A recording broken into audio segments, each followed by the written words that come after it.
Doctor Mohan Varghese, ഇവിടെ രാഹുൽ ഗാന്ധി നമ്മുടെ പ്രതിപക്ഷ നേതാവാണ്. അതിർത്തി വിഷയങ്ങളിൽ ഉൾപ്പെടെ പലപ്പോഴും വിദേശത്ത് പോയുള്ള അദ്ദേഹത്തിൻ്റെ പരാമർശങ്ങൾ രാജ്യവിരുദ്ധമാവുകയാണ്. എന്തുകൊണ്ടാണ് അത്തരത്തിലുള്ള പ്രസ്താവനകളിലേക്ക് അദ്ദേഹത്തെ നയിക്കുന്നത്? അതുമാത്രമല്ല, അദ്ദേഹം ഇപ്പോൾ ഉൽപാദനക്ഷമതയിൽ ഭാരതത്തെ ഇകഴ്ത്തിയപ്പോൾ കാണിച്ച കണക്കുകളൊക്കെ വസ്തുതാവിരുദ്ധവും കൂടിയായിരുന്നു. ചൈന എക്കണോമിക് ടൈംസ് അടക്കം റിപ്പോർട്ട് ചെയ്ത കാര്യമാണ്. ഇനി വരുന്ന വർഷങ്ങളിൽ വലിയ രീതിയിലുള്ള സാമ്പത്തിക മാന്ദ്യത്തെ നേരിടുമെന്നും അവരുടെ എക്കണോമിക് ക്രൈസിസ് ഗുരുതരമായ സാഹചര്യത്തിലേക്ക് പോയിക്കൊണ്ടിരിക്കുകയാണെന്നുമൊക്കെ. അവിടെയാണ് ഭാരതത്തിൻ്റെ ഉൽപാദനക്ഷമത പരാജയവും ചൈനയുടെ ഉൽപാദനക്ഷമത കേമവും എന്ന് രാഹുൽ പറയുന്നത്. അതുമാത്രമല്ല, വസ്ത്രം, ഫോണ്, ഫേർണിച്ചർ ഇവയൊക്കെ അവരാണ് മുൻപന്തിയിൽ നിൽക്കുന്നത്. ഇന്ത്യക്ക് ലോകത്ത് പെർമിറ്റ് കിട്ടുന്നത് വളരെ കുറവാണ്, പക്ഷേ ചൈനയ്ക്കും വിയറ്റ്നാമിനുമൊക്കെ മറ്റ് രാജ്യങ്ങളുടെ പെർമിറ്റ് വളരെ വേഗമാണ് കിട്ടുന്നത് എന്നുള്ള രീതിയിലൊക്കെയുള്ള പ്രസ്താവനകൾ ഇങ്ങനെ അഴിച്ചു വിട്ടുകൊണ്ടിരിക്കുകയാണ്. രോഹിണി, ശ്രീ രാഹുൽ ഗാന്ധി ഇന്ന് കോൺഗ്രസ് നേതാവ് മാത്രമല്ല, ഭാരതത്തിൻ്റെ പാർലമെൻറ്റിൻ്റെ അധോമണ്ഡലമായ ലോക്സഭയിലെ പ്രതിപക്ഷ നേതാവ് കൂടിയാണ്. അതിനർത്ഥം Rahul Gandhi is A part of Indian political establishment. ഔപചാരിക എസ്റ്റാബ്ലിഷ്മെൻറ്റിൻ്റെ ഭാഗമാണ്. ക്യാബിനറ്റ് റാങ്കുള്ള പ്രതിപക്ഷ നേതാവ്. ഇപ്പോൾ പ്രതിപക്ഷ നേതാവ് മറ്റൊരു രാജ്യത്ത് സന്ദർശനം നടത്തുമ്പോൾ സ്വാഭാവികമായി പാലിക്കേണ്ട ചില മര്യാദകളുണ്ട്, ചില ഡിക്കോറം, ഡിസിപ്ലിൻ ആൻഡ് അതുപോലെയുള്ള കാര്യങ്ങൾ. ഇവിടെ രാഹുൽ ഗാന്ധി ഇന്ത്യക്കുള്ളിൽ നിന്നുകൊണ്ട് ഭാരതത്തിൻ്റെ സർക്കാരിനെയോ വ്യവസ്ഥയോ ഒക്കെ വിമർശിക്കുന്നത് തീർച്ചയായും അതൊരു ജനാധിപത്യ ക്രമത്തിൽ അംഗീകൃതമായ പ്രവണത തന്നെയാണ്. പക്ഷേ നമ്മുടെ ഘടനയെ, നമ്മുടെ സംവിധാനങ്ങളെ, നടത്തിപ്പ് വശങ്ങളെ എല്ലാം തന്നെ വിമർശിക്കുന്ന ഒരു മോഡിലായിരുന്നു കഴിഞ്ഞ ദിവസം രാഹുൽ ഗാന്ധി. അത് ആദ്യം അദ്ദേഹത്തിൻ്റെ സന്ദർശനം തുടങ്ങിയത് ഇതിപ്പോൾ പ്രതിപക്ഷ നേതാവായി ചുമതല ഏറ്റെടുത്തതിന് ശേഷമുള്ള ആദ്യത്തെ അമേരിക്ക സന്ദർശനമാണ്. ഒരു വിദേശ രാജ്യത്ത് തന്നെ ആദ്യമായിട്ട് പോകുന്ന വലിയ ഒരു സന്ദർശന വേള തന്നെയാണ്. അതുകൊണ്ട് ലോകം വളരെയധികം, ഈ ലോകത്തെ ഏറ്റവും വലിയ ജനാധിപത്യ രാജ്യമായ ഭാരതത്തിൻ്റെ പ്രതിപക്ഷ നേതാവ് വരുന്നു എന്ന് പറയുമ്പോൾ തീർച്ചയായും അമേരിക്ക അതിന് വേണ്ട ഗൗരവം കൊടുക്കുന്നുണ്ട്. അമേരിക്കൻ എസ്റ്റാബ്ലിഷ്മെൻറ്റ് പ്രതിനിധികളെ നാളെയാണ് കാണുന്നത്. അത് വാഷിങ്ടൺ DC വെച്ചാണ്. പക്ഷേ കഴിഞ്ഞ ദിവസം സംസാരിച്ചത് 3 ദിവസത്തെ സന്ദർശനമാണ്.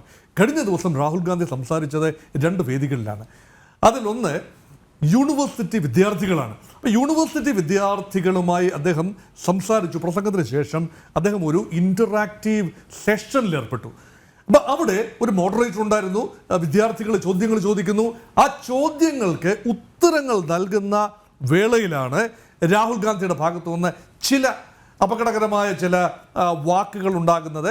അത് ഒരു പരിധിവരെ ഒരു സംഘപരിവാർ സംഘടനകളെ, പ്രത്യേകിച്ചും രാഷ്ട്രീയ സ്വയം സേവക് സംഘിനെ കടന്നാക്രമിക്കുന്ന ഒരു നിലപാടായിരുന്നു രാഹുൽ ഗാന്ധി അവിടെ എടുത്തത്. അതായത് ഇന്ത്യയിലെ വനിതകൾക്ക് കുറിച്ചുള്ള RSSൻ്റെ നിലപാട്, അവരെ വീട്ടിൽ തന്നെ ഒതുങ്ങിക്കൂടി ജീവിക്കാനുള്ളവരാണ്, അന്നത്തെ ആഹാരം മാത്രം ഉണ്ടാക്കി ഹൗസ് ഹോൾഡ് കാര്യങ്ങൾ മാത്രം ചെയ്തുകൊണ്ട് ജീവിക്കാനുള്ളവരാണ്. പക്ഷേ അത് BJPയുടെ ഭരണകാലത്ത് അല്ലെങ്കിൽ NDAയുടെ ഭരണകാലത്ത് ഈ വനിതാ റിസർവേഷൻ, വിമൻസ് റിസർവേഷൻ ബിൽ പാസ്സായ കാര്യമൊന്നും യഥാർത്ഥത്തിൽ ആ ഭാഗം മറച്ചു വെച്ചുകൊണ്ട് ഒരു പരിധിവരെ ഈ ഗവൺമെൻറ് ഓഫ് ഇന്ത്യയെ ആക്രമിക്കുന്നു. ഓർക്കൂ, ഗവൺമെൻറ് ഓഫ് ഇന്ത്യ നയിക്കുന്നത് ഒരുപക്ഷെ നരേന്ദ്രമോദി ആയിരിക്കും, സർക്കാരായിരിക്കാം. പക്ഷേ നമ്മൾ അഡോപ്റ്റ് ചെയ്തിരിക്കുന്നത് ബ്രിട്ടീഷ് പാർലമെൻ്ററി പ്രാക്ടീസാണ്, വെസ്റ്റ് മിനിസ്റ്റർ മോഡലാണ്. അവിടെ വെസ്റ്റ് മിനിസ്റ്റർ മോഡലിൽ ഹിസ് മെജസ്റ്റീസ് അല്ലെങ്കിൽ her majesties ruling party and her majesties opposition രണ്ടും എസ്റ്റാബ്ലിഷ്മെൻറ്റിൻ്റെ ഭാഗം തന്നെയാണ്. ആ ഒരു പ്രിൻസിപ്പിൾ മറന്നുകൊണ്ടാണ് ആഭ്യന്തരമായ ഒരു സാംസ്കാരിക സംവിധാനത്തെക്കുറിച്ച് വിദേശത്തൊരു പ്രസ്താവന നടത്തുന്നത്. അപ്പോൾ അതിൻ്റെ അനൗചിത്യം ഓർത്തില്ല. അതൊരു കാര്യം. 2, അദ്ദേഹം ഭാരതം എന്ന ആശയത്തെക്കുറിച്ച്, അവിടെയാണ് ഏറ്റവും അധികം ആഴത്തിലുള്ള മുറിവേൽക്കുന്നത്. എവിടെയാണ് ഈ ഭാരതം എന്ന ആശയം RSSൻ്റെ ഒരു മോണോലിത്തിക് ഒരു ഐഡിയ ആണ്. അപ്പോൾ ഭാരതത്തിൻ്റെ വൈവിധ്യങ്ങളെ, സാംസ്കാരികമായ, പ്രാദേശികമായ, ജാതീയമായ, മതപരമായ, ഭാഷാപരമായ വൈവിധ്യങ്ങളെ ഉൾക്കൊള്ളാൻ പര്യാപ്തമായ ഒരു ചിന്താധാരയല്ല ഇപ്പോഴത്തെ പൊളിറ്റിക്കൽ എസ്റ്റാബ്ലിഷ്മെൻറ്റിനെ നിയന്ത്രിക്കുന്ന ശക്തികൾക്ക് എന്ന് പറയാതെ പറഞ്ഞു വെക്കുകയാണ്. അപ്പോൾ അവിടെയാണ് ഈ ഉൾക്കൊള്ളലിൻ്റെയും പാരസ്പര്യത്തിൻ്റെയും ഒരു സംസ്കാരം നൽകാൻ കഴിയുന്നത് കോൺഗ്രസ് പാർട്ടിക്ക് മാത്രമാണ് എന്ന് പ്രൊഫഷണൽ കോൺഗ്രസിൻ്റെ അതായത് ഓവർസീസ് കോൺഗ്രസിൻ്റെ, അത് സാം പിത്രോഡയൊക്കെ നയിക്കുന്ന സംഘടനയാണല്ലോ ഓവർസീസ് കോൺഗ്രസ്. കുറച്ചു കാലം സാം പിത്രോദയെ മാറ്റി നിർത്തി അദ്ദേഹത്തിൻ്റെ ഭാഗത്തു നിന്ന് വന്ന ചില അബദ്ധ പ്രസ്താവനകൾ തെരഞ്ഞെടുപ്പിൽ ദോഷം ചെയ്യും എന്ന് കണ്ടുകൊണ്ട് ശ്രീ സാം പിത്രോദയെ മാറ്റി നിർത്തി ഇപ്പോൾ അദ്ദേഹം വീണ്ടും ഓവർസീസ് കോൺഗ്രസിൻ്റെ അധ്യക്ഷ ചുമതല ഏറ്റെടുത്തിരിക്കുകയാണ്.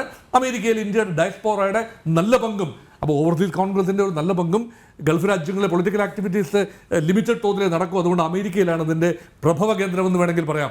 അത് മാത്രമല്ല 49 ലക്ഷം ഇന്ത്യൻ വംശജരുണ്ട്, ഇന്ത്യൻ ഡയസ്പോറ. അവരൊന്നും ഇന്ത്യൻ പൗരന്മാരല്ലായിരിക്കാം, പക്ഷേ ഇന്ത്യൻ വംശജരായ ആളുകളാണ്. അപ്പോൾ അവരുടെ ഇടയിൽ സ്വാധീനമുണ്ടാക്കി ഇന്ത്യയെക്കുറിച്ച് മറ്റൊരു ചിത്രം അമേരിക്കയ്ക്ക് നൽകുകയാണ്, പാശ്ചാത്യ ലോകത്ത് നൽകുകയാണ്, പാശ്ചാത്യ മാധ്യമങ്ങൾക്ക് നൽകുകയാണ്. അവിടെയാണ് അപകടം. അവിടെ ഓർക്കൂ, ചൈനയെക്കുറിച്ച് വന്ന പരാമർശം, ഇവിടെ വന്ന പരാമർശമാണ് ചൈന. അപ്പം അതാണ് ചോദിച്ച ചോദ്യം. ചൈനയെക്കുറിച്ച് എന്തിന് രാഹുൽ ഗാന്ധി അവിടെ പരാമർശിച്ചു എന്ന് ചോദിച്ചാൽ, യഥാർത്ഥത്തിൽ ഒരു യൂണിവേഴ്സിറ്റി വിദ്യാർത്ഥി ചോദിച്ച, ഞാൻ അതിൻ്റെ ഫുൾ സ്പീച്ച് കേട്ടതാണ്. അതിനകത്ത് ഒരു ചോദ്യം ചോദിക്കുന്നു, നമ്മുടെ പ്രൊഡക്ടിവിറ്റിയെക്കുറിച്ചുള്ള ചോദ്യമാണ്. ഭാരതത്തിൻ്റെ പ്രൊഡക്ടിവിറ്റിയെക്കുറിച്ചും ജോബ് സെഗ്മെൻറ്റിനെക്കുറിച്ചുമുള്ള ഒരു വളരെ ഇന്നോക്ഷിയസ് ഒരു ചോദ്യമാണ്. അപകടകരമായ ഒരു ചോദ്യമായിരുന്നില്ല.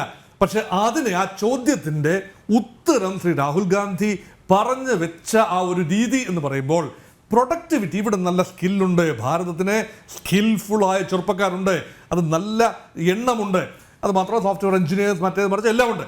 പക്ഷേ ആ സ്കില്ലിനെ ബഹുമാനിക്കാൻ തക്ക ഒരു സംസ്കാരം ഭാരതത്തിൽ ഇല്ല എന്ന് പറയുമ്പോൾ, അതൊരു സ്വന്തം രാജ്യത്തിൻ്റെ സംസ്കാരത്തെക്കുറിച്ചുള്ള ഒരു വികലമായ വീക്ഷണമായി കേട്ടിരിക്കുന്നവർക്ക് തോന്നാം. അത് മാത്രമല്ല, പാർശ്വവൽക്കരിക്കപ്പെടുകയാണ് എന്നാണ് പറഞ്ഞു വെക്കുന്നത്. ഇവരെയൊന്നും ബഹുമാനിക്കുന്നില്ല. അത് മാത്രമല്ല, പൊതുവേ നമ്മുടെ ഒരു രീതി എന്ന് പറയുന്നത് ബഹുമാനം, മനുഷ്യസ്നേഹം ഇതൊന്നുമില്ല എന്നുള്ള രീതിയിൽ വരുത്തി തീർക്കാൻ ഈ ചോദ്യത്തെ താങ്കൾ പറഞ്ഞതുപോലെ വളച്ചൊടിക്കാനുള്ള ഒരു ശ്രമം നടത്തിയിട്ടുണ്ട്. ഒരു കാര്യം കൂടെ അതിനോടൊപ്പം ചേർത്ത് പറയേണ്ട കാര്യങ്ങൾ, അത് അതിനൊരു സൂചനയായിട്ട് വരും. ഇവിടെ രാഹുൽ ഗാന്ധിയുടെ ആ ഒരു ടോൺ ആൻഡ് ടെനർ പ്രസംഗം തന്നെ തുടങ്ങി വെച്ചത് ഈ ലവ്, റെസ്പെക്ട് ആൻഡ് ഹ്യൂമിലിറ്റി, ഈ 3 സങ്കല്പങ്ങളാണ് ഒരു പ്രതിപക്ഷ നേതാവ് എന്നുള്ള നിലയിൽ എനിക്ക് പറയാനുള്ളത്. ഭരണപക്ഷത്തെ വിമർശിക്കുക എന്നല്ല, സ്നേഹവും ബഹുമാനവും ഒരു എളിമയും ഇതെല്ലാമാണ് ദ്യോതിപ്പിക്കുന്നത്. പക്ഷേ ആ കാര്യം പ്രവർത്തനത്തിലും വിദേശത്ത് പോകുമ്പോഴും ഈ പ്രതിപക്ഷ ബഹുമാനം എന്ന് പറയുന്നത് ഭരണപക്ഷം, പക്ഷേ അദ്ദേഹം അതേ ശ്വാസത്തിൽ പറയുന്നു, ഇന്ത്യയുടെ പ്രധാനമന്ത്രി വിദേശത്ത് പോകുമ്പോൾ അതിന് മുൻപുള്ള 10 വർഷത്തെ മൻമോഹൻ സിംഗ് സർക്കാരിനെ കുറിച്ചുള്ള പോരായ്മകൾ എണ്ണിപ്പറഞ്ഞതായ ആരോപണം ഉന്നയിച്ചതിന് ശേഷം തന്നെയാണ് പറയുന്നത്, ഈ കാലത്ത് എനിക്ക് പറയാനുള്ളത് ഈ സ്നേഹത്തെക്കുറിച്ചാണ് എന്ന് പറഞ്ഞതിന് ശേഷമാണ് ആ വർക്ക് കൾച്ചറിനെ കുറിച്ചും ആ വർക്ക് കൾച്ചർ പോരായ്മയെക്കുറിച്ചും ചൈനയിൽ മെച്ചപ്പെട്ട ഒരു തൊഴിൽ സംസ്കാരമുണ്ട് എന്നും അവിടുത്തെ പ്രൊഡക്ടിവിറ്റി കൂടുമെന്നും. പക്ഷേ ചൈനയുടെ പ്രൊഡക്ടിവിറ്റി ഒരു എണ്ണത്തിൻ്റെ കണക്കിൽ പറഞ്ഞാൽ, സ്റ്റാറ്റിസ്റ്റിക്കലി സ്പീക്കിംഗ്, ചൈനയുടെ പ്രൊഡക്ടിവിറ്റി കുറഞ്ഞുകൊണ്ടിരിക്കുകയാണ്. ചൈനയെക്കാളും ഗ്രോത്ത് ഭാവിയിൽ പ്രൊഡിക്റ്റ് ചെയ്യപ്പെടുന്നത് ഭാരതത്തിൽ തന്നെയാണ്. ചൈന ഒരുപക്ഷെ 17 ട്രില്യൺ ഇക്കോണമി ആയിരിക്കാം, ഭാരതം 4 ട്രില്യണിൽ താഴെ നിൽക്കുകയാണ്. പക്ഷേ ഗ്രോത്ത് കർവിൽ ഇന്ത്യ തന്നെയാണ്, ഗ്രാഫ് മുകളിലോട്ട് ഇന്ത്യയുടെ തന്നെയാണ്. ചൈന ആ ഒരു 1 ചൈൽഡ് പോളിസിയുടെ തിക്തഫലം ഇപ്പോൾ അനുഭവിക്കുകയാണ്. ഡെമോഗ്രാഫിക് ഡിവിഡൻഡ് എന്ന് പറയുന്നത് ചൈനയേക്കാൾ മെച്ചപ്പെട്ട തോതിലാണ് ഭാരതം. ആ കാര്യങ്ങൾ മറച്ചു വെച്ചുകൊണ്ട് ചൈനയെ പ്രകീർത്തിക്കുന്ന ഒരു നിലപാട് സ്വല്പം അലോസരം ഉണ്ടാക്കുന്നതാണ്. തീർച്ചയായും രാജ്യസ്നേഹികളെ സംബന്ധിച്ചിടത്തോളം സ്വല്പം അലോസരം ഉണ്ടാക്കുന്നത് തന്നെയാണ്. അതെ.